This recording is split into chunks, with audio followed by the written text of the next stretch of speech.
El objetivo de esta plática es describir las recomendaciones y cuáles son los métodos de vigilancia para disminuir el riesgo de muerte por cáncer colorectal en pacientes que tienen enfermedad inflamatoria. Como sabemos, la finalidad de un estudio de vigilancia es el detectar displasia temprana cuando uno puede intervenir en forma positiva y disminuir el riesgo de tener un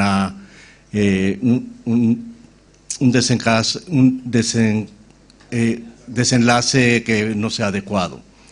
Y la colonoscopia es el método de elección para detectar displasia, neoplasia intraepitelial, cáncer asociados a enfermedad inflamatoria. Aquí los estudios de sangre, no importa, o los estudios de excrementos, si es FIT, sangre oculta, ninguno de esos ayuda. Ninguno de esos, la colonografía tampoco sustituye a la colonoscopia. En este estudio hay que hacer colonoscopia en este caso.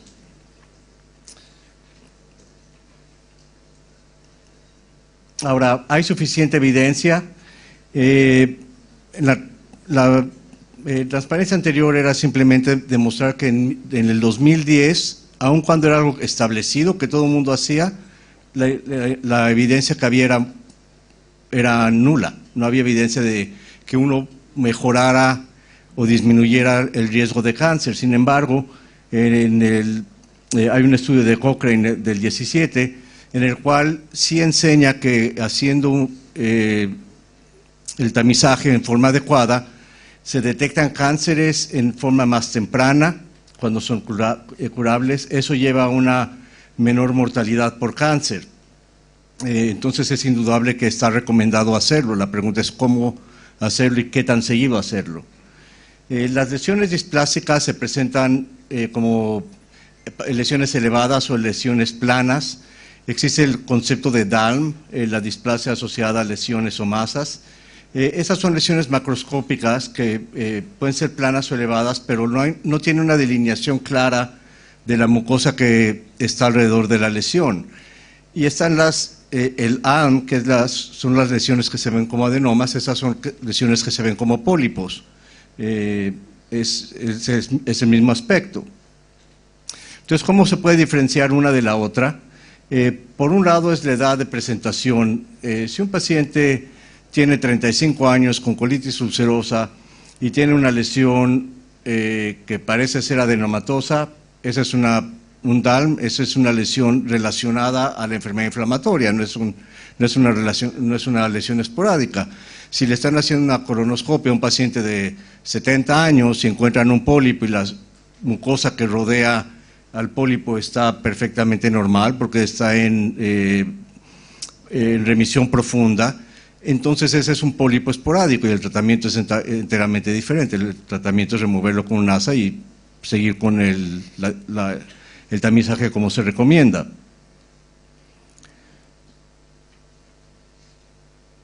Ahora, ¿cuáles son los programas diferentes? O sea, hay recomendaciones de varias sociedades. Las europeas, en Estados Unidos hay 2 sociedades, la sociedad española, y realmente no existen muchas diferencias. Probablemente una de las diferencias es la recomendación de hacer cromo o no hacer cromo, y un poco de diferencia entre qué tan frecuente hacerla y cuántas biopsias tomar. Acaba de salir la guía de la asociación de la ACG, American College de Gastro, y estas son las cosas, ese es el abstracto principal de lo que se recomienda en función de esa guía. La colonoscopía en pacientes con extensión proximal al recto, empezar 8 años después del diagnóstico. Antes se decía, hace 25 años, era que si el paciente tenía colitis que se extendía del ángulo esplénico proximal al ciego, se empezaba a los 7 años. Si el paciente tenía únicamente colitis izquierda, se empezaba a los 15 años, y si el paciente tenía proctosigmoiditis no era necesario.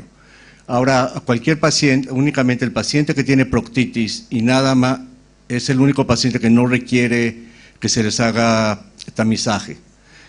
A cualquier otro paciente, si tienen enfermedad en el sigmoides, hay que hacerlo, y se empieza a los 8 años.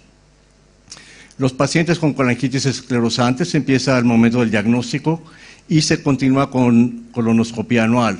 Y esto es importante porque paciente con colangitis esclerosante, aun cuando se le haga trasplante hepático, el riesgo persiste. Entonces se le debe seguir haciendo colonoscopia. La única manera de quitar el riesgo sería una proctocolectomía total, sin reservorio pélvico. El intervalo de frecuencia entre 1 y 3 años, y eso depende mucho de los factores de riesgo de cada paciente, como historia familiar, antecedentes de neoplasia, etcétera. Ahora, durante la colonoscopia se deben identificar lesiones elevadas y describir el patrón con el patrón de Kudo y realizar biopsias. Las lesiones que son pequeñas se pueden resecar si es que se ve el borde perfectamente. Si es una lesión muy grande o una lesión que uno sabe que, como no es endoscopista avanzado, no la va a poder resecar totalmente, es mejor tomar una biopsia superficial y nada más, y no nada más se crea tejido de cicatrización que luego va a ser más compleja el tomar decisiones. La mayoría de las lesiones son visibles con luz blanca estándar o de alta definición, y no es claro ya que haya que realizar biopsias segmentarias. Esto es un concepto nuevo. Recomiendan que se hacen biopsias targeted únicamente, si es que se siente uno adecuadamente capacitado para hacerlo. Ahora, a mí en lo personal pienso que el poner que endoscopía estándar de luz blanca no es adecuado. Yo creo que todas las colonoscopias en pacientes con enfermedad inflamatoria deben de hacerse con alta definición y deben de hacerse por médicos que han visto atlas donde pueden reconocer lesiones que son lesiones que aún podrían pasar desapercibidas y que representan displasia. Entonces eso es algo en lo que yo creo que mis recomendaciones, si tienen endoscopia de alta definición, eso es lo que hay que usar. Ellos también recomiendan que independientemente del grado de displasia, si la lesión que se removió es pequeña, no es necesario hacer proctocolectomía. Creo que esto va a ser algo que va a ser debatible, y la razón es que cuando hay displasias de alto grado puede haber cáncer sincrónico o metacrónico en alguna otra parte del colon que no se ve.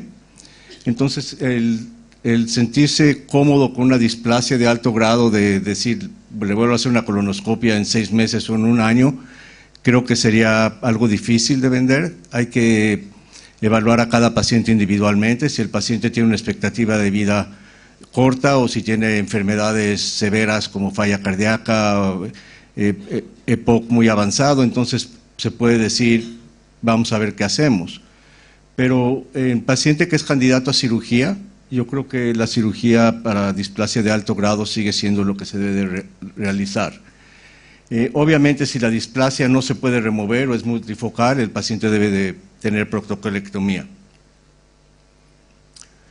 Los pacientes con múltiples pseudopólipos se les debe informar que el tamizaje puede ser inadecuado y requieren vigilancia más frecuente o proctocolectomía. Y es posible que sea benéfico realizar cromoendoscopia en pacientes con displasia asociada a colitis ulcerativa en programa de vigilancia. Este es una de las áreas que realmente las sociedades varían en sus recomendaciones, y voy a presentar un poco de información de cromo, porque es por lo que puede haber discusión de si es que a todo paciente hay que hacerle cromo o se puede ser más selectivo. Y no está indicado estudio fecal.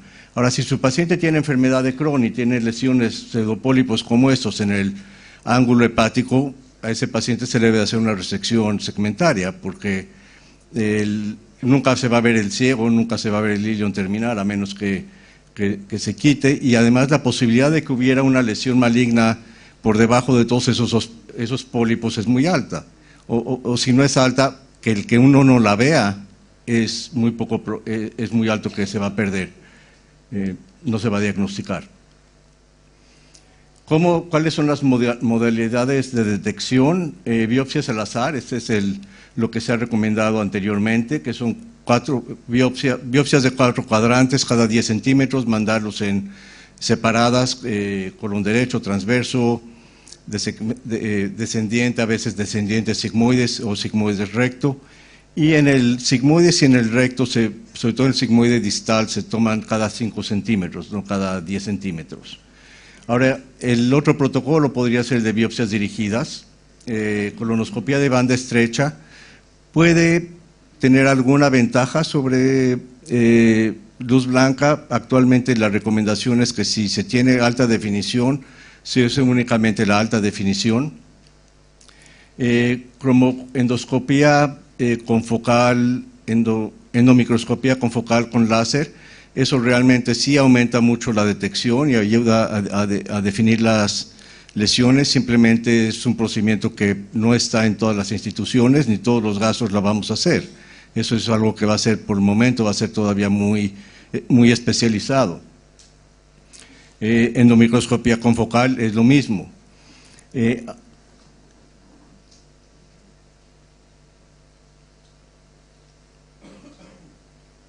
Ahora, ¿cuáles son las limitaciones de las biopsias aleatorias? Los que critican que se hagan biopsias aleatorias es que a lo mejor se biopsia el 1% del colon únicamente.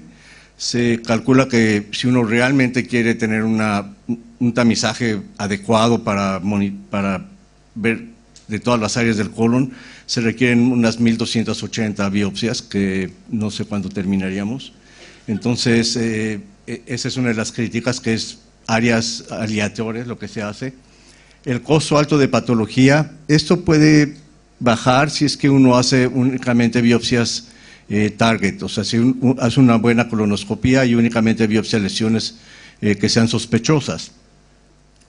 Y uno de los problemas que hay es que la preparación en pacientes con enfermedad inflamatoria, en términos generales, es inadecuada.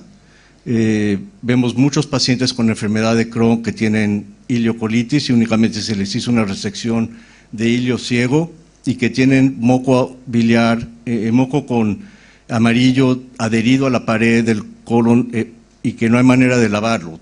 Uno usa litros de agua para lavarlo y siguen habiendo residuos. Entonces, los pacientes de enfermedad inflamatoria a veces es más difícil prepararlos. Un paciente que tiene una estenosis de la válvula iliocecal que no requiere resección todavía clínicamente, ese paciente le va a costar mucho trabajo hacer una buena preparación. ¿Qué es una colonoscopía de vigilancia de alta calidad? La preparación, nuevamente, hay que reportar exactamente qué es lo que se ve y tiene que ser una preparación excelente. Cualquier cosa que sea menos que excelente es inadecuada.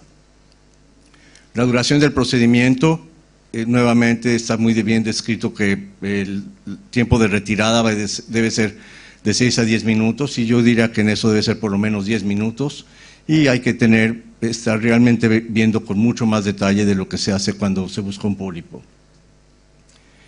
Cambiar el paciente de posición para optimizar la distensión de las diferentes áreas del intestino. Los endoscopios de alta definición, yo creo que es el mínimo que se debe de utilizar.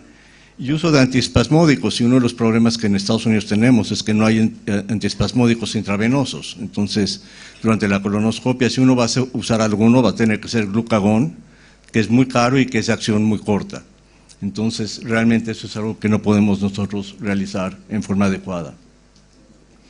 Ahora, en cuanto a la cromoendoscopía, estos son algunos de los estudios que se han hecho y en términos generales la cromoendoscopía sí es una buena técnica para detectar lesiones. El problema es que las comparaciones son básicamente con endoscopía convencional de luz blanca, no con colonoscopía de alta definición. Y la colonoscopía de alta definición tiene una detección mucho más alta de pólipos y de displasia comparado a la colonoscopía de luz convencional. La otra cosa que es importante es ver quiénes son los autores que han realizado los estudios de cromo. Y eso es por las recomendaciones el CINIC. De las cosas que son debatibles del CINIC, uno es que no eran guidelines, nunca se publicaron como guidelines, y a pesar de que no eran guías a seguir, se publicaron en las 3 revistas americanas de endoscopía, en el ACG, AGA y ASGE. Y una vez que se publica ahí, uno deja de ver el título, que es un consensus statement, y no es un guideline. Y estos se volvieron guidelines en muchos lugares. Y el otro problema es que muchos de los autores de estas recomendaciones, de este consenso, son los que hicieron los estudios de cromoendoscopía. Y el autor principal, el primer autor, que es un extraordinario endoscopista de esófago y que detecta mucha displasia en esófago, pero no hace enfermedad inflamatoria. Entonces creo que faltó input de tener expertos de enfermedad inflamatoria. Y esto lo menciono porque uno de los problemas que hay es que una de las recomendaciones que tienen es que si uno encuentra displasia de alto grado y hace resección adecuada de la lesión, no hay que hacer referencia a cirugía colorectal. Y la realidad es que eso puede ser muy aplicable a aquel 5% de endoscopistas que son avanzados, extraordinarios y que es lo único que hacen en la vida. Pero eso no se puede extrapolar al colonoscopista que hace tamizaje en pacientes de enfermedad inflamatoria, pero que no hace ni magnificación, no hace resecciones submucosas. Entonces creo que esa recomendación de que remover las lesiones adecuado para curaciones es inadecuada. Y la otra razón es la frecuencia en la que se ven cáncer sincrónico o metacrónico cuando el paciente tiene lesiones de alto grado. Ahora, ¿cómo se clasifica la displasia? Eso lo dije un poco, pero es básicamente lo importante es DALM, ALM, y luego decir de qué grado de severidad es la displasia. ¿Qué es lo que sucede si usted hace una colonoscopía? Hay pacientes que dicen, primero no me hagan colonoscopía porque en mi vida me van a hacer una colectomía. Uno debe tratar de convencerlos que por lo menos se hagan la colonoscopia, porque una vez que le dicen a un paciente tienes cáncer de colon y te vas a morir en 6 meses, probablemente cambie de opinión y si se haga la colectomía. Pero está implícito que uno va a hacer recomendaciones en función de los hallazgos. ¿Qué es lo que uno debe de hacer cuando se reporta una biopsia con displasia, ya sea de bajo grado, indefinida o alto grado? Lo primero es consultar a un segundo patólogo que tenga experiencia en displasia en enfermedad inflamatoria. Hay pacientes que tienen inflamación activa cuando se hacen la colonoscopia, uno toma biopsias y un patólogo que no tiene experiencia va a decir esta es displasia de alto grado, alguien que tiene experiencia va a decir es indefinida, lo que significa no sabemos si es real o si está asociado al proceso agudo inflamatorio. Denle tratamiento para que entre en remisión y repitan la endoscopía. Es importante mencionar que el riesgo de progresión de displasia de alto grado a cáncer a 5 años es más del 50%. Y en pacientes que tienen DALM, el riesgo de tener un cáncer colorectal sincrónico metacrono es del 20 a 30%. Y esa es la razón por la que yo considero que es inadecuado el decir ya removiste una lesión que viste y está todo perfecto, porque hay otras lesiones que es probable que uno no las haya visto.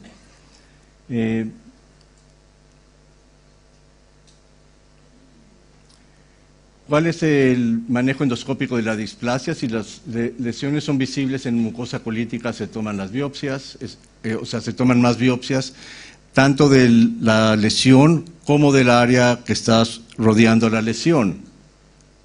Es importante delinear y especificar dónde está la lesión y si es que uno va a seguir el procedimiento o la recomendación de quitar únicamente la lesión y seguir sin hacer y no recomendar colonoscopía, deben de referirlo a alguien que haga resecciones submucosas o que pueda determinar no solo la extensión horizontal, pero también la profundidad de la lesión.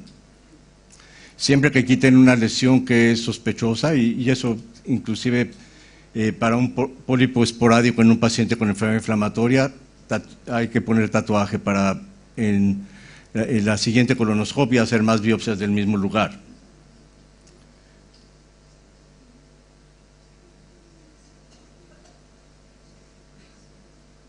Ahora, el manejo quirúrgico de la de displasia, hay lesiones que es indiscutible que hay indicaciones absolutas para recomendar cirugía. Si la lesión no se puede resecar, ya sea porque no se levanta con inyección de la submucosa o porque se han tomado biopsias anteriores y eso crea tejido fibroso, si es que hay mucina en las biopsias, si hay displasia, sobre todo displasia de alto grado. En displasia de bajo grado podría ser debatible, aunque el 17 a 20% de los pacientes también pueden tener lesiones sincrónicas y metacrónicas. Entonces, a menos que uno esté muy seguro de su capacidad endoscópica y que él sabe que el paciente va a regresar a que le hagan su colonoscopia a los 6 meses o al año y no esperarse otros 3 años, es mejor recomendar cirugía. Cuando existe displasia multifocal, es indudable que el paciente tiene que hacerse proctocolectomía. Si sale la biopsia del descendente y la del transverso, las dos con displasia, el paciente, la posibilidad de que haya un cáncer cuando se quita el colon es muy alta. Y en el paciente que tiene colangitis esclerosante, una de las características del cáncer en enfermedad inflamatoria es que la progresión de pólipo o displasia a cáncer sigue unos patrones diferentes que en los esporádicos y la progresión es más rápida. Entonces no es quitar un pólipo y esperarse 3 años, es quitar un pólipo y si se va a seguirlo a un plazo no mayor de 1 año. En conclusión, los pacientes con enfermedad inflamatoria tienen mayor riesgo de cáncer colorectal. Es imperativo realizar tamizaje en forma regular. Escojan sus guías y adáptenlas de acuerdo a los factores de riesgo del paciente. Y la cirugía es el tratamiento de elección en pacientes con Down. Posiblemente en el futuro el tratamiento de esas lesiones vaya a ser con resecciones submucosas o IMR, pero en este momento creo que todavía no se puede recomendar como práctica generalizada. Muchas gracias.